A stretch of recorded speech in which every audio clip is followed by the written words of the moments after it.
வணக்கம். சிந்தனை களம் நிகழ்ச்சிக்கு உங்களை அன்புடன் வரவேற்கிறோம். இந்திய அளவிலான அரசியலில் தமிழ்நாடு மிக மிக முக்கியமான ஒரு பங்காற்றுகிறது என்பதை இன்றைக்கு வட மாநிலத்தில் மத்திய பிரதேசத்தில் அந்த மாநிலத்தில் இருக்கின்ற ஒரு அமைப்பு அகில பாரதிய பலாய் மகா சங்கம் என்ற ஒரு அமைப்பை சார்ந்தவர்கள் தமிழ்நாடு முதலமைச்சர் அவர்களினுடைய உருவ பொம்மையை எரித்திருக்கின்றனர். அவர்கள் சொல்லுகின்ற காரணம், தமிழ்நாடு முதலமைச்சர் அவர்கள் தொடர்ந்து சனாதனத்திற்கு எதிராக பேசி வருகிறார் என்பது இந்து மதத்தை புண்படுத்துகிறது என்ற ஒரு செய்தியை அவர்கள் சொல்கிறார்கள். ஆனால் அதை எல்லாவற்றையும் கடந்து அனைவருக்கும் அனைத்தும் கிடைக்க வேண்டும், எல்லோருக்கும் எல்லாம், அனைவரையும் உள்ளடக்கிய வளர்ச்சி என்பதை தமிழ்நாடு முன்னெடுக்கிறது. அது திராவிட மாடலாக இன்றைக்கு பரிணமித்திருக்கிறது. அந்த திராவிட மாடல் இன்றைக்கு இந்தியாவினுடைய மற்ற அனைத்து பகுதிகளிலுமே எதிரொலிக்கிறது. அங்கு இருக்கின்ற அரசுகளும் இங்கு இருக்கின்ற அரசு நல்ல திட்டங்களோடு மட்டுமல்லாமல் தமிழ்நாடு முதலமைச்சர் பேசி வருகின்ற சமூக நீதியை, இங்கு இருக்கின்ற திராவிட இயக்க கொள்கைகளையும் அவர்கள் அங்கே பேசத் தொடங்கி இருக்கின்றனர் என்பதுதான் இந்த எதிர்ப்புக்கு மிக முக்கியமான காரணமாக பார்க்கப்படுகிறது. அப்படி என்றால் திராவிட மாடல் முதலமைச்சர் அவர்கள் இன்றைக்கு இந்தியாவெங்கும் திராவிட முழக்கத்தை எதிரொலித்து வருகிறார். அதனுடைய ஒரு எதிர்ப்பாகத்தான் இந்த சனாதனவாதிகளினுடைய எதிர்ப்பை, பாசிஸ்டுகளினுடைய எதிர்ப்பை நாம் பார்க்க வேண்டியிருக்கிறது. எதன் பொருட்டு என்று சொன்னால், ஏற்கனவே பல காலங்களாக இங்கே இந்த அரசியல் தான் நடந்து கொண்டிருக்கிறது. அதனுடைய எதிரொலி தான் இப்பொழுது இங்கே நடைபெற்று கொண்டிருக்கிறது என்பதையும் நாம் அறிவோம். இந்த நிகழ்ச்சியில் நாம் பேசலாம். இது தொடர்பாக பல செய்திகளை நாம் பகிர்ந்து கொள்ள வேண்டி இருக்கிறது. நம்மோடு திமுகவின் சார்பில் திரு ராஜா தமிழ்மாறன் அவர்கள் நம்மோடு இணைந்திருக்கிறார். அதேபோல் இந்திய கம்யூனிஸ்ட் கட்சி, மார்க்சிஸ்ட் இந்திய கம்யூனிஸ்ட் கட்சியினுடைய நாடாளுமன்ற உறுப்பினர் திரு சச்சிதானந்தம் அவர்கள் நம்மோடு இணைந்திருக்கிறார். அரசியல் விமர்சகர் திரு துரைப்பாண்டியன் அவர்களும் இணைகிறார். கருத்துக்களை பதிவு செய்யலாம். ராஜா தமிழ்மாறன் சார், இப்போ எப்பொழுதுமே ஒரு அரசியல் தொடர்ச்சி அப்படின்றது திமுகவுக்கு உண்டு, அரசியல் வரலாற்று தொடர்ச்சி உண்டு அப்படின்றத நம்ம பார்க்குறோம். இப்போ முதல்ல பீகாரில் எடுத்துக்கிட்டிங்கன்னா லாலு பிரசாத், கலைஞர் அவர்கள் அந்த காலகட்டம். இப்போது திரு தேஜஸ்வி, திரு ராகுல், திரு மு.க. ஸ்டாலின், இந்த ஒரு காலகட்டம் வந்திருக்கிறது. இப்போது அவருடைய உருவ பொம்மையை எரித்திருக்கிறார்கள் மத்திய பிரதேசத்தில் ஒரு மதவாத ஒரு அமைப்பை சார்ந்தவர்கள் அப்படிங்கிறத நம்ம பார்க்குறோம். அவங்க சொல்லுகின்ற காரணத்தையும் நான் சொன்னேன். எப்படி பார்க்குறீங்க இதை? இது நீங்கள் இந்த உருவ பொம்மை எரிப்பு அப்படிங்கிறத ரொம்ப வருத்தமாக பார்க்குறீங்களா, இல்லை வேறு எப்படி உங்களுடைய பார்வை? நம்மளுடைய திராவிட மாடல் இந்தியா முழுவ பரவ ஆரம்பிச்சிடுச்சுன்னு தான் நான் பார்க்குறேன். ஏன்னா இது இந்த மாடலை எல்லா மாநிலங்களுமே கொண்டாட ஆரம்பிச்சிட்டாங்க. இதனுடைய திட்டங்கள் எல்லாமே பார்த்தீங்கன்னா பல்வேறு பாரதிய ஜனதா ஆளுகின்ற மாநிலங்கள் கூட பின்பற்றுவதற்கான கட்டாய நிலைக்கு தள்ளப்பட்டிருக்கிறது. அப்போ சோஷியல் மீடியாலையும் சரி, பல சேனல்ஸ்லையும் சரி, தமிழ்நாடு எப்படி ரைட்டாக ப்ராக்ரஸ் பண்ணிட்டு இருக்கு அப்படிங்கிற செய்தி போகிறதுனால அவர்களுக்கு பாதிப்பு ஏற்படுகிறது. யாருக்கு? அவர்களுக்குன்னா ஆர்எஸ்எஸ் பாஜகவிற்கு மிகப்பெரிய பாதிப்பு ஏற்படுகிறது. அப்ப அதை கவுண்டர் பண்ண வேண்டிய அவசியத்துக்கு அவர்கள் தள்ளப்பட்டிருக்கிறார்கள். அப்ப இதனுடைய நிகழ்வு எப்படி நான் பார்க்கிறேன்னு சொன்னா, நம் தலைவர் அவர்கள் இந்திய அளவில் மாற்றத்திற்கான ஒரு பெரிய சக்தியாக உருவெடுத்திருக்கிறாருங்கன்னு தான் நான் பார்க்கிறேன். இதை பொறுத்த வரைக்கும் எது மாதிரியான மாற்றங்கள்னு நம்ம அவசியம் இந்த இடத்துல நம்ம பார்க்க வேண்டியது இருக்கு. பிரதானமா எங்க நம்மளுடைய முதலமைச்சர் மாற்றத்தை ஒரு ஒரு ஒரு ஒரு உயர்ந்த நிலைக்கு வரணும்னு நினைக்கிறது எங்கன்னு கேட்டீங்கன்னா, கல்வி அறிவை கொடுத்துட்டோம்னு சொன்னா அந்த மாணவர்கள், அடுத்த தலைமுறையினர் அவர்களுக்கு தேவையானவற்றை முறையாக தேர்ந்தெடுத்துக் கொள்ளுவார்கள். அந்த பகுத்தறிவு சிந்தனைங்கிறது தானா வந்துடும். இதுதான் அடிப்படை. ரெண்டாவது, இன்னொன்று பேரலா இன்னொரு கண்ணா என்ன சொல்றாருன்னா, மருத்துவத்தை சொல்றாரு. இந்த ரெண்டுக்குமே நீங்க இன்றைய காலகட்டத்தில் எடுத்து பார்த்தீங்கன்னா, வடநாட்டில் இருக்கக்கூடியவர்கள் ட்ரீட்மெண்ட்னா ஃபர்ஸ்ட் வர்றது தமிழ்நாட்டுக்கு. அவங்க யாரும் நார்த்தில் இருக்கிற ஹாஸ்பிட்டல்ஸை நம்புறதே கிடையாது. கல்விக்கு எங்க வர்றாங்கன்னு சொன்னா, பிரைமரியா இன்ஜினியரிங் ஆகட்டும், மெடிக்கல் காலேஜஸ்க்கு ஆகட்டும், நீட் ஆகட்டும், மற்ற எந்த காலேஜஸாக இருந்தாலும் அவங்களோட பிரைமரி டார்கெட் தமிழ்நாட்டுக்கு தான் வர்றாங்க. இது ஒரு பெரிய ஒரு மாற்றம். இது இந்த குறிப்பிட்ட இது முத்தமிழறிஞர் கலைஞர் ஐயா அவர்கள் போட்ட விதையினுடைய தொடர்ச்சி தான் இந்த மரமா இன்னைக்கு விருட்சமா வளர்ந்து நிக்குது அப்படின்னு சொன்னா, நீங்க சொல்ற மாதிரியே அப்படி பார்த்தால் தமிழ்நாடு முதலமைச்சர் இன்றைக்கு இருக்கிற திராவிட மாடல் அரசு அவங்களுக்கு நல்ல விஷயங்களை தானே பண்ணுது. ஏன்னா கல்விக்கான வாய்ப்புகளை இங்க தான் அதிக அளவில் அவங்களுக்கு கிடைக்குது. நீங்க சொல்ற மாதிரி உடல்நிலை சரியில்லையா, உடனடியாக தமிழ்நாட்டுக்கு ட்ரீட்மெண்ட் எடுத்துக்க முடியுது. அதுவும் ஏற்கனவே நம்ம தொலைக்காட்சிகளில் கூட பார்த்தோம், முதலமைச்சர் கூட குறிப்பிட்டார், இந்த காக்லியர் ஆபரேஷன் அப்படின்றத ஒரு வடமாநில பெண் இங்க தான் பண்ணியிருக்காங்க அப்படிங்கிறது. அப்போ நல்லது தானே நடக்குது. அப்புறம் ஏன் அவங்க இல்லையே? நீங்க இந்த கல்வி அறிவை நீங்க வடநாட்டுல அவங்க போதிக்கிறது கிடையாது, அங்க பரவிடக்கூடாதுன்னு பயப்படுறாங்க. இப்ப அங்க கேள்விகள் வர ஆரம்பிக்குது. யாருக்கிட்டனா, ஓபிசி கிட்டையும் எஸ்சி எஸ்டி கிட்டையும் எங்களுக்கான உரிமைகளை கொடுங்கங்கிற கேள்வி ஆரம்பிக்குது. ஓகே. பெரியார் அங்கும் பரவ தொடங்குகிறார். நீங்க அம்பேத்கரோடு இணைந்து எந்த நிலையில் அவர்கள் சொன்னார்களோ சனாதனத்துக்கு நேர் எதிராக அம்பேத்கர் அவர்கள் அங்கு பேசினார். இன்னைக்கு அந்த அமைப்புகள் எல்லாம் வலுப்பெறுது. அதற்கு யார் மாடலாய் ஒரு ஸ்டேட்டை வந்து உருவாக்கிக்கிட்டு இருக்காங்க, இதற்கெல்லாம் எங்க மையப்புள்ளி கருவா இருந்து ஆரம்பிக்குதுன்னா அது தமிழ்நாடா தான் இருந்துகிட்டு இருக்கு, நம்முடைய முதலமைச்சராக தான் இருந்துகிட்டு இருக்காங்க. அப்ப அதனுடைய பாதிப்பு எங்கன்னா எம்பியில் 25,000 பள்ளிக்கூடங்களை மூடி இருக்காங்க கடந்த 4 ஆண்டுகள் அளவுல. யூபியில மூடினது மட்டும் இல்லாம எம்பிலையும் மூடி இருக்காங்க. மூடிட்டு அந்த குழந்தைகளுக்கு என்ன சொல்லி தராங்கன்னு சொன்னா ஸ்டோன் பெல்டிங், கல் எடுத்து இஸ்லாமியர்களை எங்கு பார்த்தாலும் வாரத்துக்கு ஒரு முறை ஒரு குறிப்பிட்ட இடங்களில் அவர்களுக்கு பயிற்றுவிக்கப்படுகிறது. கல் எடுத்து அடிச்சா அதுக்கு காசு கொடுக்குறான். இதை நான் சொல்லல, நம்முடைய திக்விஜய் சிங் அவர்கள் நம்மளுடைய மத யானை புத்தக வெளியீட்டுக்கு வந்திருந்த பொழுது அவரோடு கலந்து பேசுவதற்கான வாய்ப்புகள் இருந்த பொழுது அவர் சொன்னார், எங்க மாநிலத்தில் இது மாதிரி அநியாயமா நடந்துகிட்டு இருக்கு, இப்படிப்பட்ட ஒரு தவறான விஷயங்களை மாணவர்கள்ட்ட பரப்பிக்கிட்டு வர்றாங்க. அப்படின்னா 100 ஆண்டுகள் 200 ஆண்டுகள் பின்னோக்கி நகர்ந்து கொண்டிருக்கிறது வட மாநிலமான எம்பி ஆகட்டும் யூபி ஆகட்டும். தமிழ்நாடு முன்னோக்கி நகர்ந்து கொண்டிருக்கிறது. நமக்கு இலக்கு தமிழ்நாடு. தமிழ்நாடை விட்டா உலகம் முழுவதும் பறந்து விழுந்து இருக்கக்கூடிய எல்லா நாடுகளுமே நமக்கு தோழமை நாடுகளாகத்தான் நம்ம வந்து பார்க்கிறோம். நமக்கு சயின்ஸ் தேவைப்படுது, பகுத்தறிவு தேவைப்படுது. இதெல்லாம் அவங்களுக்கு பிடிக்கிறது இல்லை. அவங்களுக்கு தேவையெல்லாம் பிற்போக்கு சிந்தனைகள், மூட நம்பிக்கைகள், வேதத்தில் இருக்கக்கூடிய முட்டாள்தனமான நம்பிக்கைகள். இதற்கெல்லாம் அவர்கள் அடிமையாகி கிடந்தா மட்டும்தான் அங்க பாரதிய ஜனதாவினுடைய பருப்பு வேகுங்கிறதுக்காக, அது பரவிடக் கூடாதுங்கிறதுக்காக இந்த எதிர்ப்பு சக்தி மாதிரி ஒன்று உருவாக்குவதற்கான முயற்சிகள். அப்ப என்னன்னா நாம சரியான திசையில தான் பயணிக்கிறோம்ங்கிறது இன்னும் தெளிவாகுது. சரி, பேசுவோம். எம்பி சார், சச்சிதானந்தன் சார், நீங்க சொல்லுங்க. அதாவது என்னன்னா வட மாநிலங்களில் இன்றைக்கு திராவிட மாடலினுடைய தாக்கம் அதிகமாக இருக்கிறது அப்படிங்கிறத நம்ம தொடர்ந்து பார்க்கிறோம். ஆனா இன்னைக்கு அங்க தமிழ்நாட்டில் ஒரு எதிர்க்கட்சியினர் எதிர்க்கிறார்கள் அல்லது மற்ற, அது கூட நம்மளால வந்து புரிஞ்சுக்க முடியும். ஆனா மத்திய பிரதேசத்தில் தமிழ்நாட்டு முதலமைச்சருடைய உருவபொம்மை எரிக்கப்படுகிறது அப்படிங்கிறது நீங்க எப்படி பாக்குறீங்க? மேடம் வணக்கம். இதுல வந்து நான் என்ன பாக்குறேன்னா, நேற்று இது மத்திய பிரதேசத்துல இந்த சம்பவம் நடந்திருக்கு. தமிழ்நாட்டினுடைய முதலமைச்சருடைய உருவ பொம்மையை ஒரு பாடையில வைத்து தூக்கிட்டு போற மாதிரி, அதை செருப்பால் அடிக்கிற மாதிரி காட்சிகள் எல்லாம் நம்ம தொலைக்காட்சிகள்ல பார்க்க முடிந்தது.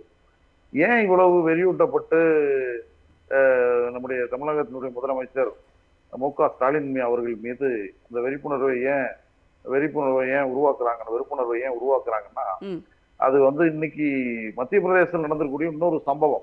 உங்களுக்கு நாடு முழுவதும் அது பேசப்பட்ட ஒரு சம்பவம் தான். நம்முடைய தலைமை நீதிபதி பி.ஆர். கவாய் மீது அவர் நடத்திய ஒரு வழக்கு சம்பந்தமான பிரச்சனை நீதிமன்றத்தில் வருகிற போது அவரை மையப்படுத்தி இன்றைக்கு ஒரு காலனியை ஒரு வழக்கறிஞரே வீசி எறிந்திருக்கக்கூடிய செய்தியை நாம் பார்த்தோம்.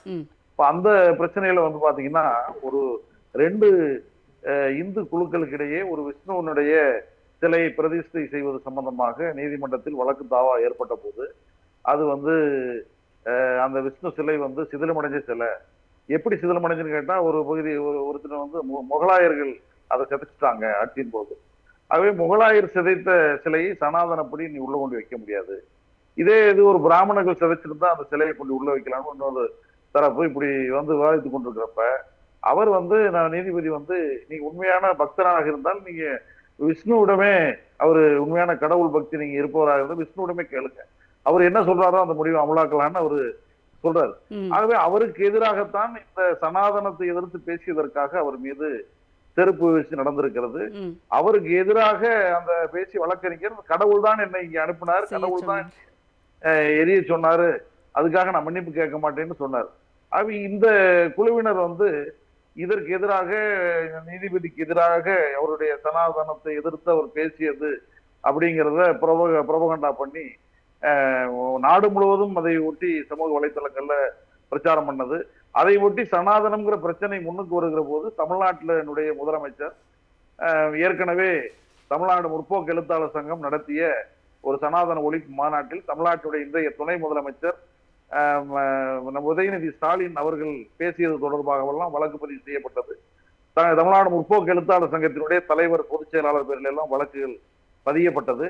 ஆகவே இந்த திமுக என்பது, திமுகவினுடைய ஆட்சி என்பது சனாதனத்தை எதிர்த்து பேசக்கூடியவர்கள்.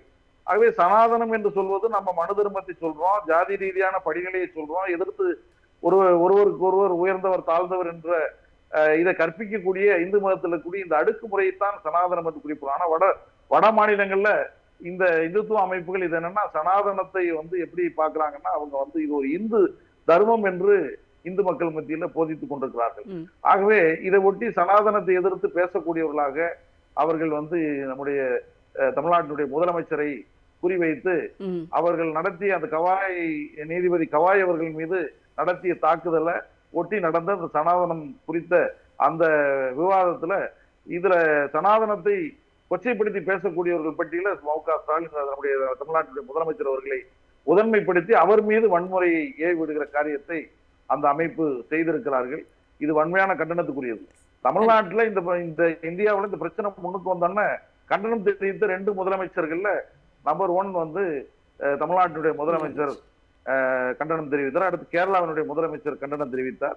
அதுக்கப்புறம் மற்ற அரசியல் தலைவர்கள் இவங்கெல்லாம் கண்டனம் தெரிவித்தெல்லாம் வந்தது. ஆகவே அவங்களுடைய இலக்கு முதலில் கண்டனம் தெரிவித்த நம்முடைய தமிழ்நாட்டு முதலமைச்சருக்கு எதிராக அவர்கள் அங்க வெறியூட்டப்பட்டு கிளப்பி விடப்பட்டிருக்கிறாங்க அப்படிங்கிறத நம்ம பாக்குறோம்.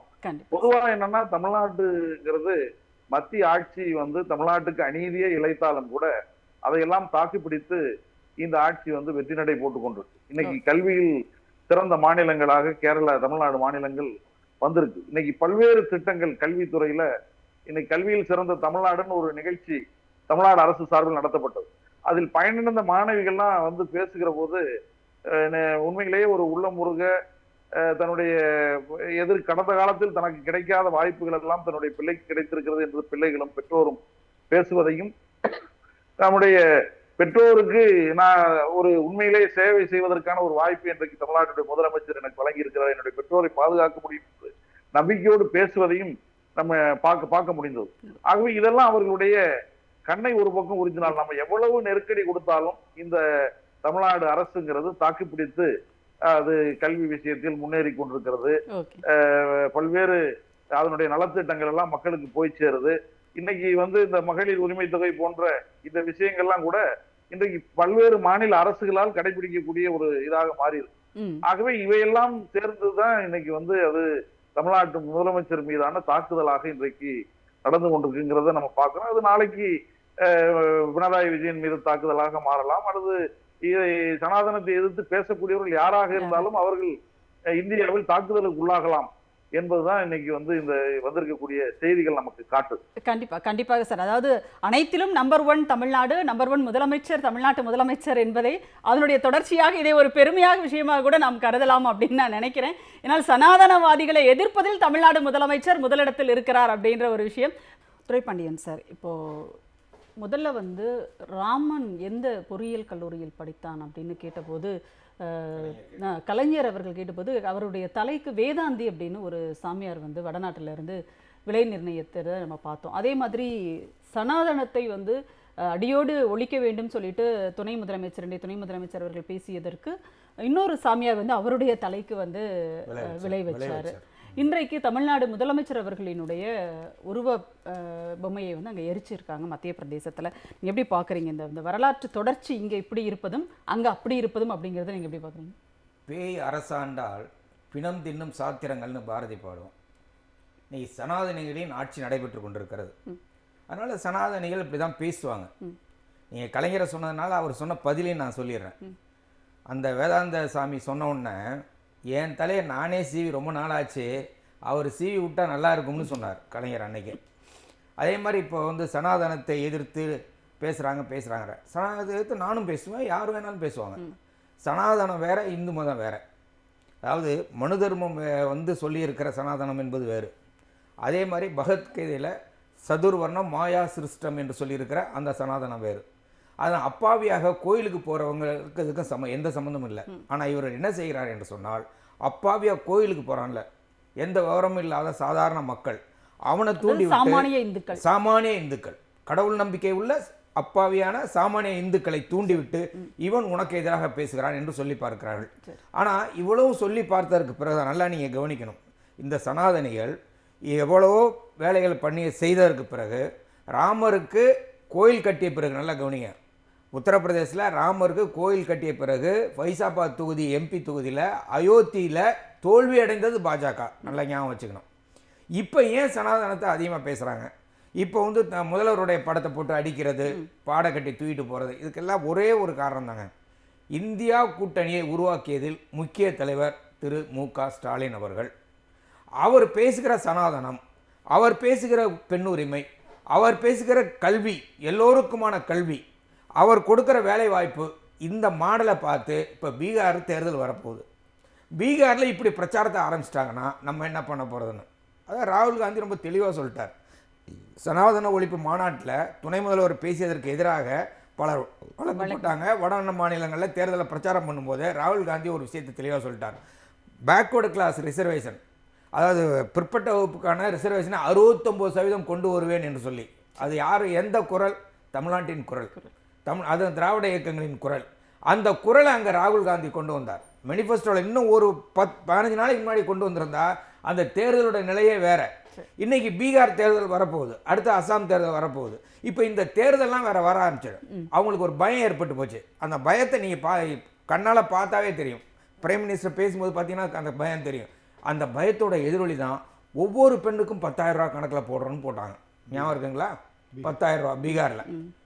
இந்த இலவசத்துக்கு எதிராக வழக்கு போட்டவர்கள் உச்சநீதிமன்றத்தில் யாரு? பாஜக, ஆர்எஸ்எஸ், சங் பரிவார், இவங்க தான் வழக்கு போடுவாங்க. ஆனால் அவங்களே இப்போ அவங்க ஆளுகின்ற மாநிலங்கள்லேயே தமிழ்நாட்டில் என்னென்ன திட்டங்கள் இருக்கோ அதையெல்லாம் அமல்படுத்துகிறாங்க. இன்னும் கொஞ்சம் உங்களுக்கு சொல்லணும்னா, நான் அன்னைக்கு பேசும்போது கூட நகைச்சுவையாக சொன்னேன். அதாவது திருத்தணி மலை, திருப்பரங்குன்றத்தில் நீ சிரித்தால் திருத்தணி மலையிலே எதிரொலிக்கணும் பாட்டு. ஆனால் தமிழ்நாட்டு கோட்டையில் தமிழ்நாட்டு முதல்வர் பேசியது ஜம்மு காஷ்மீரில் எதிரொலித்தது. அந்த சட்டமன்றத்தில் இந்தியை எதிர்க்க வேண்டும் என்பது எப்படி என்று தமிழ்நாட்டில் போய் கற்றுக்கொள்ளுங்கள் என்று சொல்லி அங்கே பேசுகிறாங்க சட்டமன்றத்தில். மகாராஷ்டிராவில் இப்போ என்ன நிலைமை பாருங்க. மகாராஷ்டிராவில் இந்தி கட்டாயம் இருந்ததே, ஆரம்ப பள்ளிக்கூடத்தில் இந்தி கட்டாயம் இருந்தது. இன்னைக்கு மகாராஷ்டிராவில் யார் ஆளுகிற மாநிலம்? பாஜக ஆளுகிற மகாராஷ்டிராவிலே இந்தி கட்டாயம் இல்லை என்று ஆரம்ப கல்வி வரை கொண்டு வந்து விட்டார்கள். அப்போ அவங்க ஒரு ஆபத்தை உணர்கிறார்கள். தமிழ்நாடு மாடல், திராவிட மாடல் என்று சொன்னால் நாம சனாதன மாடலை விட்டு வெளியேற வேண்டி இருக்கும் போல இருக்கிற ஒரு பயம் வந்துருச்சு ஒன்று. அடுத்தது என்ன? ராகுல் காந்தி பீகாரில் வாக்கு திருட்டை கிட்டத்தட்ட நிரூபித்திருக்கிறார். அதை நம்மளும் நிரூபித்து காட்டணும். அதாவது பார்த்தீங்கன்னா ஆகஸ்ட் 22 வரையில் யார் வேணாலும் யார் அட்ரஸில் வேணாலும் யார் ஃபோன் நம்பரில் வேணாலும் மாற்றிட்டு இருக்கலாம். இப்போ தான் மாற்றிருக்காங்க. ராகுல் காந்தி சொல்லி அந்த ஒரு வாரம் டைம் கொடுத்ததுக்கு அப்புறம் தான் இப்போ வந்து மாற்றத்தை கொண்டு வந்திருக்காங்க. இப்போ யார் வேணாலும் உள்ளே போக முடியாது. முன்னாடி யார் வேணாலும் உள்ளே போகலாம், யார் வேணாலும் ஓட்டு போடலாம், யார் வேணாலும் நீக்கலாம். அப்படி இருந்தது இந்திய நாட்டோட தேர்தல் முறை.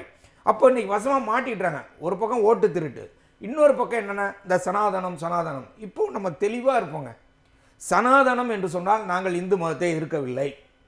அவர் நன்றாக நம்ம நாடாளுமன்ற உறுப்பினர் சொன்னார், இந்த சாதிய படிநிலை இருக்கு பாருங்க, அதை எதிர்க்கிறோம். பிறப்பால் ஒருத்தன் தாழ்ந்தவன் என்று சொல்வதை எதிர்க்கிறோம். யார் யார் எங்கே பிறக்கணுமோ அங்கெல்லாம் பிறக்காம எப்படி மனுஷன் பிறந்தாங்கிறத கேள்வி கேட்கணும். சாதாரண குழந்தைங்களே கேட்பாங்க, முருகா நீ தாண்டா எனக்கு இந்த பையனை கொடுத்தேன்னு சொன்னால் பையன் கேட்குறான், அம்மா நம்ம அப்பன் பேர் கண்ணன் இல்லை, நீ என்னப்பா முருகன் சொல்கிறேன்னு கேட்குறான். இன்னைக்கு வந்து பகுத்தறிவு வந்து குழந்தைகளுக்கே ஊட்டப்பட்டு வளர்க்கப்படுகிற ஒரு மாநிலம் தமிழ் மாநிலம். இங்கே வந்து நீ சனாதனம் பேசிகிட்டு இருக்க. அங்கே அப்படி பேசிகிட்டு இருந்தால் இங்கே ஒரு ஆள் தமிழ்நாட்டில் ஒருத்தர் ஒரு வெட்டிச்சோறு கிண்டியில் உட்காந்துட்டு ஒரு ரவின்னு ஒருத்தர் என்ன பண்ணுறாரு, அவர் வள்ளலாருக்கு ஒரு விழா நடத்துகிறார். வள்ளலாருக்கு விழா நடத்திட்டு வள்ளலார் யாருன்னு அவர் என்ன புரிஞ்சுக்கிட்டாருன்னு தெரியல. ஜாதியை எதிர்த்து தமிழ்நாட்டில் குரல் கொடுத்த பல்வேறு மத சம்பந்தப்பட்ட ஒருத்தர் வள்ளலார். அவர் வந்து சைவ சன்மார்க்கத்தை சொல்லும் போதே தீண்டாமை எதிர்த்து மிகப்பெரிய போராட்டத்தை நடத்தியவர். உங்கள் சாதி சண்டைகள் போச்சோ, சாதி சலக்குகள் அழிந்ததோன்னு கேட்டவர். எத்தனையும் பேதமுறா எவ்வுயிரும் தம்முயிர் போல் என்று பாடியவர்.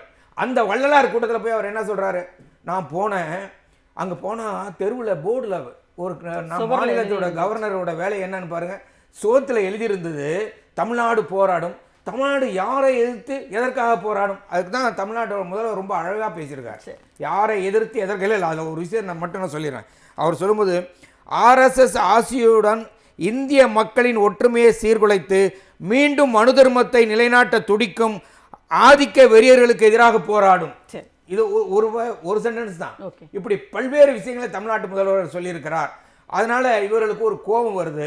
இன்னொரு பக்கம் என்னன்னா, நம்ம எவ்வளவுதான் ராமருக்கு கோயில் கட்டினாலும், இவ்வளவுதான் நான் தான் சனாதனின்னு சொன்னாலும், எவ்வளவுதான் கங்கையில போய் தண்ணி எடுத்துக்கிட்டு நான் ஊர்வலமா போனாலும், டிவியில காட்டினாலும் ஓட்டு போட மாட்டேங்கிறானுங்க. அதனால நாம யாரை திட்டணும்? தமிழ்நாட்டு முதல்வர். அப்படின்னா என்ன அர்த்தம்? தமிழ்நாட்டு முதல்வர் இந்திய நாட்டின் பேசு பொருளாக இருக்கிறார், இந்திய நாட்டுக்கு வழிகாட்டுகிற ஒரு தலைவராக உயர்ந்திருக்கிறார். அதனால் இன்னைக்கு அவரை கொச்சைப்படுத்தும் வகையில் அவர்கள் செய்திருக்கிறார்கள். அதை பெருந்தன்மையோட நம்முடைய முதல்வர் பல விஷயங்களை பெருந்தன்மையோட கடந்து போகிறார். இதையும் கடந்து போவோம். தமிழ்நாட்டு மக்கள் இதை பார்த்து கொண்டுதான் இருக்கிறார்கள். சரி, கண்டிப்பாக. ராஜமாறன் சார், இப்போ இந்தியாவினுடைய உச்சநீதிமன்றத்தினுடைய தலைமை நீதிபதி மீது ஒருவர் செருப்பு வீசுகிறார். உடனே அங்கே வட மாநிலத்தை சார்ந்த ஒருத்தர் ஒரு பதிவு போடுறார் சமூக வலைத்தளத்தில் அக்டோபர் 6ஆம் தேதி. அதாவது என்னென்னா, பிரதியுஷா அப்படின்னு சொல்லிட்டு அந்த பேரில் இருக்கார் அவர் வலைத்தளத்தில். அவர் என்ன போடுறாருன்னா, உடனே சனாதனத்தை முற்றிலுமாக அழிக்க வேண்டும் அப்படின்னு சொல்லிட்டு உதயநிதி போட்டிருந்தார் இல்லையா, அவருடைய படத்தையும் போட்டு அந்த வேர்டிங்ஸையும் எடுத்து போட்டு Sanatana Dharma should be eradicated அப்படின்னு சொல்லிட்டு உதயநிதியோட படத்தை போட்டு அதுக்கு மேலே my respect for Udhayanidhi Stalin grows further அப்படின்னு சொல்லிட்டு அவர் ஒரு பதிவு அவர் போடுறாரு.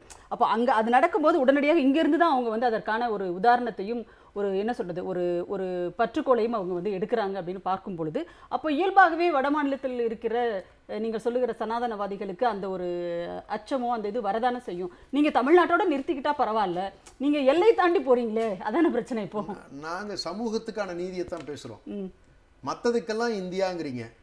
இதில் தமிழ்நாட்டோட நெல்லுன்னு சொன்னால் நாங்கள் கேட்கறதுக்கு தயாராக இல்லை. சரி, எங்களை பொறுத்தவரை தென் மாநிலங்கள் தெளிவாக இருக்கின்ற ஒரு மனநிலைக்கு வந்திருக்காங்கன்னு தான் நம்ம கடந்த அரசியல் நிகழ்வுகள் எல்லாமே நமக்கு காட்டுது. நான் சுருக்கமாக ஒன்று சொல்கிறேன், இங்கே இருந்து தான் அதற்கான நியாயமான குரல் பிறக்கும்னு வடநாட்டவர் நம்புகிறார்கள். ஏன்னா அங்கே இருக்கக்கூடிய கட்டுப்பாடுகள்லாம் புரோஹித், சத்துர்வேதி, திரிவேதி. சத்துர்வேதினா 4 வேதங்கள் படித்தவர், திரிவேதினா 3 வேதங்கள் படித்தவர். இவர்கள் தான் கிராமங்களை கட்டுப்படுத்தக்கூடிய நிலையில் இன்னமும் மத்திய பிரதேசமும் ஊபியும் அப்படித்தான் இருக்கிறது. ஈவன் மகாராஷ்டிரா, நீங்க ராஜஸ்தான் எடுத்துக்கிட்டீங்கன்னா, பீகார் வரைக்கும் எடுத்துக்கிட்டீங்கன்னா, வட மாநிலங்கள் இப்படிப்பட்ட ஒரு ஒரு பின்தங்கிய நிலையில தான் இருந்துகிட்டு இருக்கு. இதை இன்னைக்கும் பாரதிய ஜனதா மெயின்டைன் பண்ணிக்கிட்டு இருக்கு. அப்ப அங்க இருக்கக்கூடிய பின்தங்கிய மக்கள், ஒடுக்கப்பட்ட மக்கள், பட்டியலின மக்கள், இவர்கள் எல்லாரும் யாருக்கிட்ட இந்த எதிர்ப்பு குரல் நமக்கு சாதகமா இருக்கும் அப்படின்னு நினைக்கிறாங்கன்னா, அது நம்மளுடைய முதலமைச்சர் அவர்களையும் அவரை பின்தொடர்ந்து மிகவும் வலிமையாக ஒரு பதிவு, அவருடைய அரசியல் வாழ்க்கையில ஒரு முக்கியமான பதிவு. என்ன நீ கேஸ் போட்டாலும் சரி, நீ என்ன இருந்தாலும் சரி, பின்வாங்க மாட்டேன், ஏன்னா சொன்னதுதான் நின்னது நம்முடைய துணை முதலமைச்சர் அவர்கள் தான். இன்னைக்கு வரைக்கும் அந்த ஸ்டாண்ட்ல நிக்கிறாரு. அப்ப அவர்களுடைய எதிர்பார்ப்பு நம்முடைய துணை முதல்வர் மீதும் ஏற்படுகிறது. இந்த கோபம் தான் இவங்களுக்கு தொடர்ந்து வந்து கொண்டே இருக்கிறது. எதை சொன்னாலும், எவ்வளவு ஆதிக்கம் செலுத்தினாலும், நிதி கொடுக்காவிட்டாலும், கல்விக்கே நிதி கொடுக்காவிட்டாலும், எந்த விதத்திலையும் தமிழ்நாடு திட்டங்களுக்கு நிதி ஒதுக்கலனாலும் இவர்கள் வளர்ந்து கொண்டே இருக்கிறார்கள். இவர்கள் தொடர்ந்து மாற்று கருத்தை பேசி வருகிறார்கள். அப்படிங்கிற ஒரு கோபம் நம் மீது இருக்கத்தான் செய்யும். ஆனா அதையெல்லாம் பாதுகாக்கிறதுக்கு நம்முடைய முதலமைச்சர் அவர்கள் இருக்கிறார்கள்.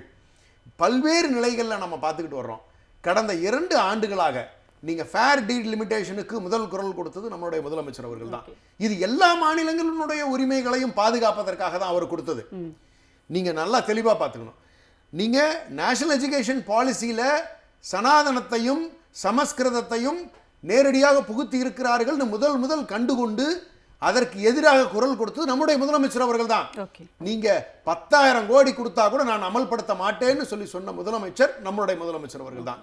தமிழ்நாட்டுக்குன்னு ஒரு ஸ்டேட் எஜுகேஷன் பாலிசி எஸ்சிபி ஒன்று தனியாக டிக்ளேர் பண்ணினதும் நம்முடைய முதலமைச்சர் அவர்கள் தான்.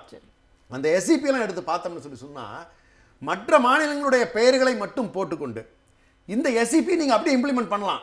அது எங்க கொண்டு வந்து நிறுத்தும்னா, உலக தரத்திலான மாணவர்களை உருவாக்குவதற்கான, கல்வி அறிவை உருவாக்குவதற்கான ஒரு நேரடி பயன்பாடாகத்தான் இருக்கும்.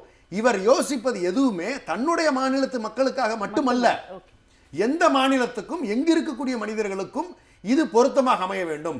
பெண் உரிமைகள் பாதுகாக்கப்பட வேண்டும். இடஒதுக்கீடு என்பதே ஒட்டுமொத்த இந்தியாவுக்குமான ஒரு பலன் தானே. ஆமா, இன்னைக்கு அந்த 69% நம்ம கிட்ட இருந்தா அவங்க எடுத்து பேசுறாங்க. நீங்க பெண்களுக்கு சொத்துல சம உரிமை முத்தமிழறிஞர் கலைஞர் அவர்கள் அப்பவே வழங்கிட்டாங்க.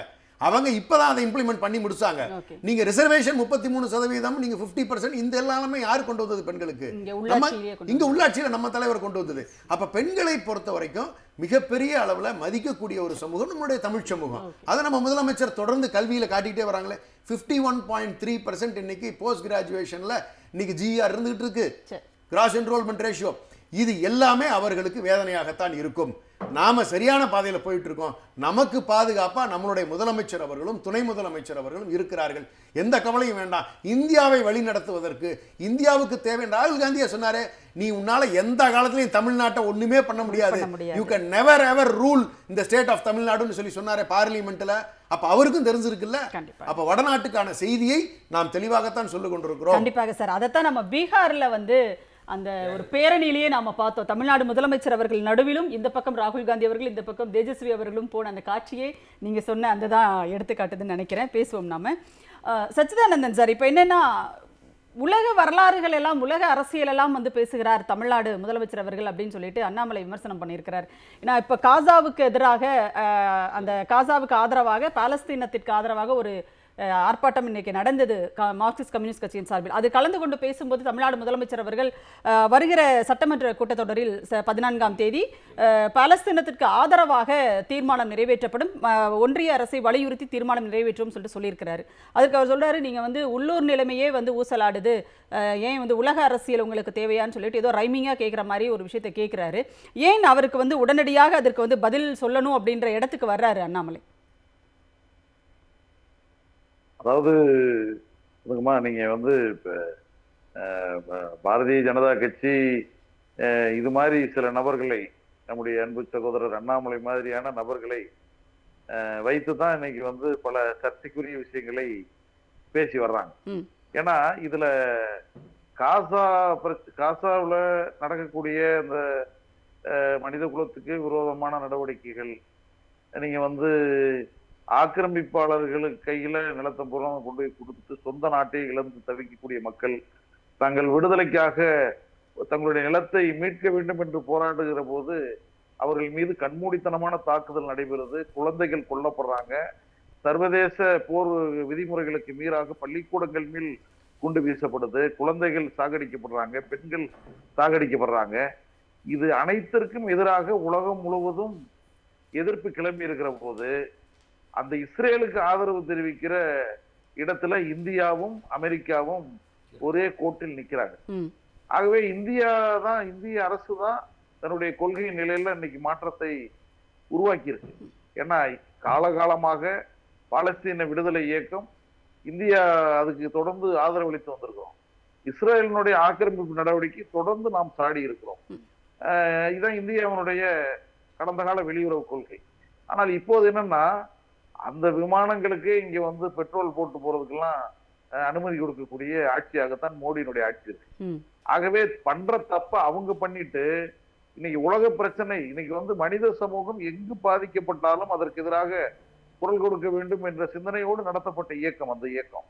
காசாவுக்கு ஆதரவான மார்க்சிஸ்ட் கம்யூனிஸ்ட் கட்சி தலைமை தாங்கினாலும் அதுல எல்லா திராவிட முன்னேற்ற கழகம் உள்ளிட்ட எல்லா கட்சிகளும் அதுல பங்கெடுத்திருக்கிறார்கள். தமிழ்நாட்டினுடைய குரலை ஓங்கி ஒழித்திருக்கிறார்கள்.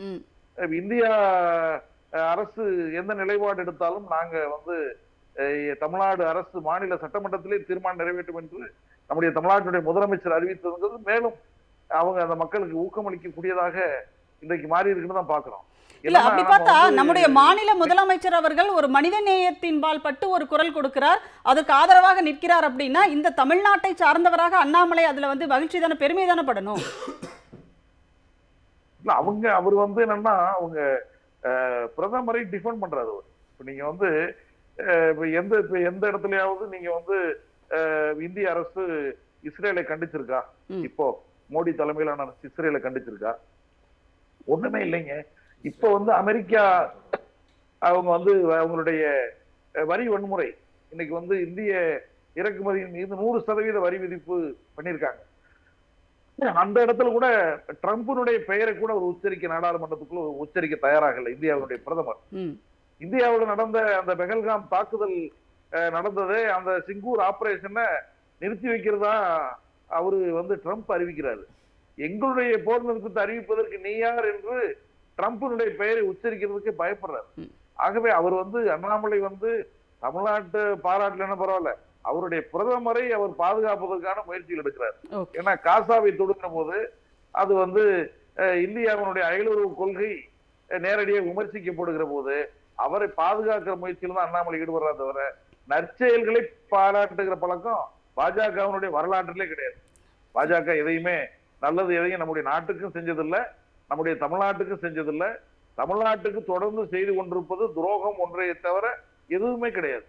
இப்ப கூட நம்ம நம்முடைய கரூர்ல நடைபெற்ற சம்பவம் கூட நம்முடைய தமிழ்நாட்டினுடைய முதலமைச்சர் அதை ரொம்ப ரொம்ப பக்குவமா அணுகினாரு. நீங்க அதுல முறையாக அதை நீங்க பார்த்து இதெல்லாம் அணுகினாரு. ஆனா இதுல கூட இந்த பாஜகவினுடைய குரல் தான் உண்மை அறியும் குழு அப்படின்னு பாஜக தான் இங்க அனுப்புது. என்ன நடந்துச்சுன்னு உண்மை அறியறதற்கு இங்கே குழுவை அனுப்புவர்கள் மணிப்பூருக்கு அனுப்பினார்களா, உத்தரப்பிரதேசத்துல பிரச்சனை நடந்த போது அனுப்புனாங்களா, வேறு எந்த மாநிலத்தில் இருப்பீங்க, வயநாட்டுல பெரிய டிசாஸ்டர் நடந்த போது கேரளா மாநிலத்துக்கு அனுப்புனாங்களா, தமிழ்நாட்டுல தூத்துக்குடியில ஒரு பெருவெள்ளம் ஏற்பட்ட போது அங்கெல்லாம் உண்மை அறியும் குழு அனுப்புனாங்களா? எங்கேயுமே அனுப்பல. ஆனா என்னன்னா ஒரு சின்ன பிரச்சனை கூட அதை திசை திருப்பி இந்த ஆட்சிக்கு எதிராக கொண்டு வந்ததற்கான ஒரு முயற்சி பாஜக எடுப்பதற்காகத்தான் இந்த மாதிரியான நடவடிக்கைகள் எடுக்கிறாங்க. ஆகவே அவர்களுடைய பேச்சுக்கள் எல்லாமே தமிழ்நாட்டுடைய முதலமைச்சரை விமர்சிப்பது எல்லாமே நீங்க பாஜகவை ஏதோ ஒரு வகையில் தமிழ்நாட்டு மக்களிடம் கொண்டு போய் சேர்க்கறதுக்கான ஒரு முயற்சி தான். அதுல யார் ஏமாந்தாலும் அந்த கட்சியை வளைத்து போடுவதற்கான ஒரு முயற்சி தமிழ்நாட்டுக்குள் நடக்கு. ஏற்கனவே அந்த வலையில் அதிமுக சிக்கி இருக்கு. விஜயும் கூட சிக்க வைப்பதற்கான முயற்சிகள் அவர்கள் எடுத்துக்கொண்டிருக்கிறார்கள். இது தமிழ்நாட்டு அரசியல்ல அண்ணாமலை பேசுறதுங்கிறது இந்த அரசியல் சார்ந்தது. அவர்கள் உலக அரசியல் பற்றியோ உலகத்தில் நடக்கக்கூடிய அநியாயத்தை பற்றியோ அதுல இந்திய அரசு எடுக்கக்கூடிய தடுமாற்றமான நடவடிக்கை பற்றியோ அவர் பேசணும். அவர் அவருடைய சொந்த சுயநலத்திலிருந்து இந்த கருத்துக்களை வெளிப்படுத்துறாங்க தான் நான் பார்க்கிறேன். கண்டிப்பாக சார் பேசலாம். சுருக்கமா ஒரு கருத்தை பதிவு பண்ண விரும்புறேன். யுனைடெட் நேஷன்ஸ்ல தீர்மானம் நிறைவேற்றிய பொழுது இந்த போர் நியாயமில்லை, இதை நிறுத்தணும்னு சொன்னப்ப 149 நாடுகள் நிறுத்த வேண்டும் ஆதரவு அளிச்சன. 10 நாடுகள் போர் வேணும்னு அறிவிச்சது. India abstained from the voting. இதுதான் இந்தியாவினுடைய நிலை காசாவில் இருந்தது. அப்ப நீங்க அப்ஸ்டெயின்னா என்ன அர்த்தம்?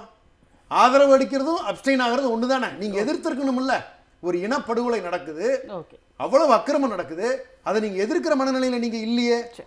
அப்படிப்பட்ட ஒரு நிலை தான் அந்த காசாவை பொறுத்த வரைக்கும் முடிவெடுத்தாங்க இந்த ஒன்றிய அரசு, இன்று இருக்கக்கூடிய மோடி அவர்கள். சரி, கண்டிப்பாக. அதாவது இந்த செய்திகள் எல்லாம் தமிழ்நாடு சட்டமன்றத்தினுடைய அவை குறிப்பில் ஏறிடக்கூடாதுன்ற ஒரு பதட்டம் அவர்களுக்கு இருக்கிறது அப்படிங்கிறது புரிய முடியுது.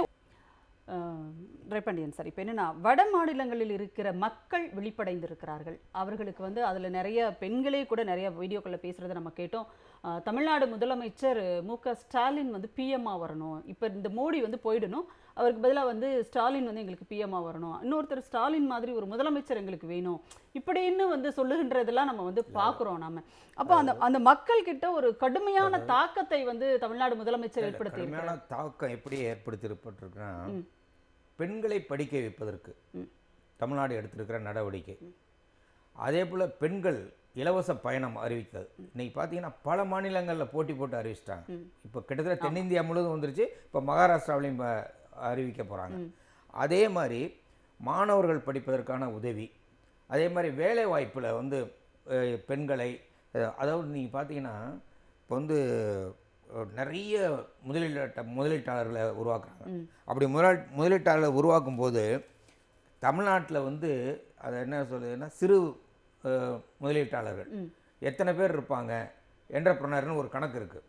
அந்த என்டர்பிரனர் 2200 இருந்து 2021 ஆரம்பிக்கல, இந்த ஆட்சி ஆரம்பிக்கல, இப்போ பார்த்தீங்கன்னா 12100 இருக்குது சிறு முதலீட்டாளர்கள். அவர்களுக்கு கொடுக்குற உதவி இதெல்லாம் இப்போ கோயம்புத்தூரில் இப்போ அதுக்கான ஒரு மாநாடு நடத்த போகிறாங்க. அந்த மாதிரி தொழிலில் முன்னேறிட்டு இருக்கு. பாதுகாப்பு. அதில் ஒரு முக்கியமான விஷயம் என்னென்னா, சிறு முதலீட்டாளர்களில் என்டர்பிரனர்ஸில் 50% பெண்கள். நீங்கள் இது எந்த மாநிலத்திலும் இல்லைங்க, தமிழ்நாட்டில் சிறு முதலீட்டாளர்கள் பெண்கள் 50%. 12100 பேரில் 50% பெண்கள். அதில் இன்னொரு முக்கியமான இன்ட்ரெஸ்டிங் பாயிண்ட் என்ன, தலித்துகள் 100 பேருக்கு மேலே தலித்துகள் வந்து முதலீட்டு ஆகி இன்னைக்கு முதலாளி ஆகி அவன் தொழில் பண்ணுற மாதிரி ஒரு சூழ்நிலையை உருவாக்கியிருக்காங்க. இப்போ இதெல்லாம் அவங்க பார்ப்பாங்க. நீங்கள் இதை மறைக்கவே முடியாது. நீங்கள் வந்து ஒரு இடத்துல நடக்கிறது நீங்கள் வந்து உலகமயமாகிடுச்சு. இன்றைக்கி செய்தி பரவிட்டே இருக்கும். இன்றைக்கி இந்த ஊடகங்களில் செய்திகள் பேச பேச அது போயிட்டே இருக்கும். அதுலேயும் தமிழ்நாட்டில் வந்து இவங்க இன்னொரு பக்கம் வந்து எடப்பாடி இவங்கெல்லாம் வேறு மாதிரி பேசிகிட்டு இருக்காங்களே. பெண்கள் அதிகமாக வேலை செய்கிற மாநிலம் தமிழ்நாடு. அது வந்து வேலைக்கு போகிறவங்க, கல்வியில் பட்டதாரியாக இருக்கிறவங்க பெண்கள் தமிழ்நாடு. அப்போ இதெல்லாம் அந்த பெண்களுக்கு செய்தியாக போகும்ல, வடநாட்டு பெண்களுக்கு. ஓ இப்படி ஒரு மாற்றம் இருக்கோ அப்படின்னு அவங்க யோசிக்கும் போது அப்போ ஏன் இவர் வரக்கூடாது அப்படின்னு நினைப்பாங்க. ஒன்று அதை விட முக்கியமான ஒரு விஷயம் இருக்குங்க. இன்றைக்கி தமிழ்நாட்டில் வந்து இந்திய நாடு முழுவதும் வந்திருக்க முதலீடு ஒரு கணக்கு போட்டு பார்த்தீங்கன்னா 14 லட்சம் கோடி இருக்கலாம். இன்னும் 2-3 மாதத்தில் மாறலாம், 16 லட்சம் கோடி தான் வரலாம். ஆனால் தமிழ்நாட்டுக்கு மட்டும் வந்திருக்கிற முதலீடு 11 லட்சம் கோடிக்கு மேலே. இப்போ 30,000 கோடி. மசாக்கானும் கொச்சின் ஷிப்யார்டும் சேர்ந்து தூத்துக்குடியில் கப்பல் கட்டும் வர்றதா 30,000 கோடி. அதே மாதிரி இப்போ மறுபடியும் கோயம்புத்தூரில் ஒரு மாநாடு போட போகிறாங்க, ஒசூரில் ஒரு மாநாடு போட்டாங்க. அப்போ அதிகமாக வேலை வாய்ப்பு இருக்கிறது. அவன் என்ன சொல்லி பிரச்சாரம் பண்றாங்க, இந்த முதலீட்டினுடைய அளவு அப்படின்றது ஒட்டுமொத்த இந்தியாவில் 14 லட்சம் கோடி, தமிழ்நாட்டிலே 11 லட்சம் கோடி முதலீடு. அது மட்டும் இல்லாமல் நம்ம இந்தியாவில் முதலீடு போட்டவங்களாம் எடுத்துட்டு ஓடிக்கிட்டு இருக்கான். ஆனால் தமிழ்நாட்டில் அது மாதிரி இல்லை. 70% மேலே கம்பெனி தொடங்கப்பட்டு விட்டது. அதே மாதிரி எடப்பாடி முதலீடு போட்டார். எவ்வளவுக்கு போட்டார்? அத்தனை லட்சத்துக்கு போட்டார், 2 லட்சம் கோடிக்கு போட்டார். கடைசியில் 65,000 கோடி கூட இம்ப்ளிமெண்ட் ஆகலை. அந்த 65,000 கோடியில் திரும்ப எடுத்துகிட்டு போயிட்டாங்க. மொத்தம் 25,000 கோடி தான் உண்மையான வந்த மூலதனம் எடப்பாடி ஆட்சியில். ஒரு உதாரணத்துக்கு சொல்கிறேன். அப்போ இதையெல்லாம் இந்திய நாட்டு மக்கள் பார்த்து கொண்டுறாங்க. அதை விட ஒரு முக்கியமான விஷயம் நான் சொல்லிடுறேன். இப்போ வந்து வரியை இதை ஜிஎஸ்டியை குறைச்சிட்டேன், நான் 4 இருந்தேன் 2 ஆகிட்டேன். இப்போ யார் கையில் பணம் இருக்குது? அதை பி சண்முகம் நல்லா கேட்டார். எப்போ 2 லட்சம் கோடி ரூபாய் பணப்புழக்கம் ஏற்படுனே, யாருக்கிட்டையாவது அப்படி பணப்புழக்கம் ஏற்பட்டிருக்கா, யாராவது தெரிஞ்சவங்க வந்து சொல்லுங்கள், பாஜக காரங்க சொல்லுங்கன்னு கேட்டிருக்காரு. இப்போ இந்த பணப்புழக்கம், காரு விலை குறையும், பெட்ரோல் விலை குறைஞ்சா? இவர் வந்து சுதந்திர தினத்தை கொடியேற்றும் போது வந்து அவர் அறிவிச்சார்ல, 4 இருக்கிற ஜிஎஸ்டியை 2 குறைக்கிறேன்னு. ஏன் பெட்ரோலுக்கும் டீசலுக்கும் குறைக்க போறேன்னு சொல்ல வேண்டியதானே? சொல்லவே மாட்டார். ஏன்னா பெட்ரோல் டீசல் விலையை கட்டுப்படுத்துவது அம்பானி குரூப். நல்லா ஞாபகம். நயாராங்கிற ஒரு கம்பெனி, நயாரா கம்பெனி வந்து ரஷ்யன் கம்பெனி. அவங்க 2 பேரும் சேர்ந்து பெட்ரோலை வாங்குறாங்க, சுத்திகரிக்கிறாங்க. 1 லிட்டர் பெட்ரோல் கூட இந்தியாவில் விற்கல, அப்படியே ஏற்றுமதி பண்ணி லாபம் சம்பாதிக்கிறாங்க. அதில் தான் ட்ரம்ப்புக்கு கோவம் வந்து, இங்கே பெட்ரோலை வாங்கி எனக்கு லாபத்தோடு விற்றுக்கிட்டு இருக்கிற ஐரோப்பிய நாடு முழுவதும் இவங்க தான் விற்றுக்கிட்டு இருக்காங்க. அப்போ பெட்ரோல் விலை ஏன் குறையல? பெட்ரோல் விலையை குறைச்சா அம்பானி கஷ்டப்படுவார். அதனால மோடிக்கு வருத்தமாக இருக்கும், அதனால குறைக்க மாட்டார். அப்போ அடிப்படையில் விலைவாசியை குறைப்பதற்கு இவர் எந்த நடவடிக்கையும் எடுக்கவில்லை. ஒரு சொன்ன எந்த உறுதிமொழியும் மக்கள் மத்தியில் எடுபடலைங்க. அவர் உறுதிமொழியை நடைமுறைப்படுத்தி காட்டவே இல்லை. அது மட்டும் இல்லாமல் இன்னைக்கு கிட்டத்தட்ட ஒரு கணக்கு போட்டு பார்த்தீங்கன்னா 6,50 லட்சம் தொழிற்சாலைகள் இருந்தது. அதில் வந்து கிட்டத்தட்ட 2.25 கோடி தொழிற்சாலைகள் மூடப்பட்டு விட்டது. ஒரு தொழிற்சாலைக்கு ஒரு ஆள்னா எத்தனை பேருக்கு வேலை போயிருக்கும் கணக்கு போட்டு பாருங்க. ஒரு ஆள்னா குறைஞ்சே 10 இருந்திருப்பான். அப்போ 20 கோடி பேர் வேலையில் இருந்திருக்கிறாங்க இந்த காலகட்டத்தில். பணப்பதிப்பு நீக்க நடவடிக்கை, ஜிஎஸ்டி நடவடிக்கைனால. அப்போ இந்த வேலையில்லா திண்டாட்டத்தை ஒழிப்பதற்கு எதுவும் செய்யாமல் இருக்கிற பொழுது தமிழ்நாட்டில் வேலையில்லா திண்டாட்டம் குறைவு. இந்தி படித்தவன் பூரா தமிழ்நாட்டுக்கு தான் வேலைக்கு வர்றான். இந்தி படித்தா வேலை கிடைக்கும், இந்தி படித்தா வேலை கிடைக்குன்னு சொன்னாங்க. ஆனால் இந்தி படித்தவன்லாம் தமிழ்நாட்டுக்கு தான் வேலைக்கு வர்றான். தமிழ்நாட்டில் படித்தவன் அமெரிக்காவுக்கு போகிறான், லண்டனுக்கு போகிறான், ஸ்பேஸில் ஆராய்ச்சி பண்ணிக்கிட்டு இருக்கிறான். அது மாதிரி பல்வேறு விதமான மாற்றங்கள் தமிழ்நாட்டில் நிகழ்ந்து கொண்டிருக்கிறது. இன்னைக்கு உலகம் பார்த்து கொண்டிருக்கிறது. இதை யாரும் மறைக்க முடியாது. அதனால தமிழ்நாடு ஒரு விடிவை நோக்கிய பயணம், திராவிட பயணம் தொடங்கி நடைபெற வேண்டும் என்று நாங்களெல்லாம் விரும்புகிறோம். அதனால பெண்களுக்கு பாதுகாப்பான ஒரு மாநிலமாக இருப்பதும் அன்னைக்கு வடநாட்டு பெண்கள் நினைப்பதற்கு ஒரு காரணமாக இருக்கலாம் என்று நினைக்கிறேன். கண்டிப்பாக சார். ராஜா தமிழ்மரன் சார், நிறைவு கருத்தாக நீங்கள் சுருக்கம். அதாவது அனுராக் தாக்கூருங்கிற ஒன்றிய அமைச்சர் பேசுகிறாரு. விண்வெளிக்கு முதலில் பயணம் செய்தது யாருன்னு குழந்தைகள்கிட்ட கேட்குறாரு. குழந்தைங்க நீல் ஆம்ஸ்ட்ராங்னு சொல்லுது. இல்லை ஹனுமான்னு சொல்கிறாரு. அதே மாதிரி பிளாஸ்டிக் சர்ஜரி அவங்க அமைச்சர்கள் இருக்கக்கூடியவர்கள் ஒருத்தர் பேசினது. பிளாஸ்டிக் சர்ஜரி ஃபஸ்ட்டு பண்ணது யாருக்கு தெரியுமான்னாரு? விநாயகருக்குன்னு சொல்லி சொன்னார். இல்ல பிரதமர் மோடியே வந்து சயின்டிஸ்டுக்கான கான்ஃபரன்ஸ்ல ஃபர்ஸ்ட் பிளாஸ்டிக் சர்ஜரி வந்து ஆமா அவர் அப்படிதான் சொல்லியிருக்காரு. அதற்கு அடுத்து நீங்க இன்னும் ஒரு படி மேலே போய் சொல்லணும்னா ரைட் பிரதர்ஸ் தான் வந்து ஃப்ளைட்டை கண்டுபிடிச்சவங்க. ஆனா புஷ்ப விமானத்தை ராமாயணத்திலேயே நாங்கள் சொல்லியிருக்கோம்னு சொல்லி சொன்னாங்க. இப்படிப்பட்ட ஒரு பிற்போக்கு சிந்தனை கொண்ட கற்பனை கதாபாத்திரங்களை மக்களுக்கு தோற்றுவிக்கின்ற வகையில் அவர்கள் மனதில் ஏற்றி அவர்களை நம்ப வைத்து அடிமைப்படுத்தி வைப்பதுதான் சனாதனத்தினுடைய முதல் பணி. அது மாதிரியான அமைச்சர்களும் அது மாதிரியான ஆட்சி இருக்கும் பொழுது வட மாநிலங்கள் இப்படி சிரமப்பட்டுக்கிட்டு தான் இருக்கும். சரி. இங்க இருக்கிற நம்மளுடைய முதலமைச்சர் என்ன சொல்றாங்கன்னா, படிங்க படிங்க படிங்க, கண்டிப்பா. சயின்ஸ் படிங்க, பகுத்தறிவோட நடந்துக்குங்க, இப்படி சொல்லக்கூடிய முதலமைச்சர் இருக்கிறதுனால தான் நாம இப்படி இருக்கோங்கிறது, நமக்கு பாதுகாப்பா இருக்குங்கிறதும், உலகம் முழுக்க நமக்கு பாதுகாப்பா இருக்குங்கிறதும் நம்மளுடைய முதலமைச்சர் கொடுத்ததுக்கு மிகப்பெரிய நன்றியை நம்ம இந்த தருணத்தில் தெரிவிச்சுக்கணும். கண்டிப்பாக சார். சச்சிதானந்தன் சார், உங்களுடைய நிறைவு கருத்தை பதிவு செய்யுங்க சுருக்கமாக ப்ளீஸ், ஒரு நிமிஷத்துக்குள்ள. மேடம் என்னன்னா, இப்ப நம்ம அவங்களுக்கு எல்லாத்துக்கும் அந்த சங் பரிவார அமைப்புகளுக்கெல்லாம் கோபம் வருவதற்கு காரணம் என்னன்னா, இப்ப அவங்க சப்ஜெக்டையே இப்ப இந்த தமிழ்நாடு மாநில அரசும் கேரள மாநில அரசும் கையில் எடுத்தாங்க. குறிப்பா தமிழ்நாடு அரசு பாத்தீங்கன்னா முத்தமிழ் முருகன் மாநாடுன்னு ஒண்ணு நடத்துனாங்க. அது முருகங்கிறது சாமிங்கிறது எங்க சப்ஜெக்ட், அது ஏன் நீங்க எடுக்கிறீங்கன்னு அவங்களுக்கு ஆத்திரம். பாத்தீங்கன்னா அது முருகன் மாநாடாக ஒரு ஆன்மீக மாநாடாக மட்டுமல்ல, அது தமிழோடு இலக்கியத்தோடு உலகத்தோடு சம்பந்தப்படுத்தி அந்த மாநாட்டை நடத்தினாங்க. மத நல்லிணக்கத்தோடு அந்த மாநாடு நடைபெற்றது. பல்வேறு மதத்தை சார்ந்தவர்கள் பங்கெடுத்தாங்க. அதே மாதிரி இப்ப கேரளாவில் நடந்த ஐயப்பன் மாநாடும் அப்படிதான் நடைபெற்றது. இன்னைக்கு கேரள முதல்வர் அழகிய தமிழ்நாட்டுடைய முதலமைச்சர் அழைச்சாங்க. தமிழ்நாட்டில இருந்து அறநிலையத்துறை அமைச்சர் இவங்க எல்லாம் போய் பங்கெடுத்துட்டு வந்தாங்க.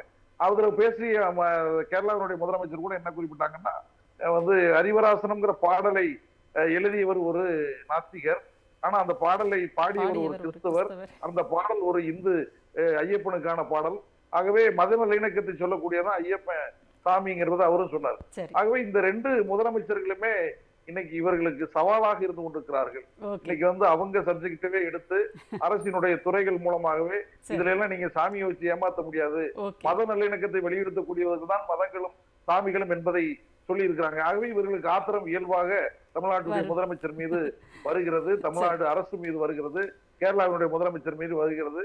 ஆகவே அதை நிச்சயமாக இந்திய நாட்டு மக்கள் புரிந்து கொள்வார்கள். தமிழ்நாட்டு மக்கள் பாஜகவினுடைய இந்த வஞ்சக அரசியல் நிச்சயமாக புரிந்து கொள்வார். கண்டிப்பாக சார். அதாவது தமிழ்நாடு முதலமைச்சர் அவர்கள் முன்வைத்த முழக்கத்தை போல தமிழ்நாடு தொடர்ந்து போராடும், தமிழ்நாடு வெல்லும் அப்படிங்கிறதா இதுல இருக்கிற செய்தியே. நன்றி, 3 பேரும் உங்களுடைய கருத்துக்களை எங்களோடு பகிர்ந்து கொண்டாங்க. சிந்தனை களம் நிகழ்ச்சி இத்துடன் நிறைவடைகிறது. மீண்டும் ஒரு நிகழ்ச்சியில் சந்திப்போம். அதுவரை நன்றி, வணக்கம்.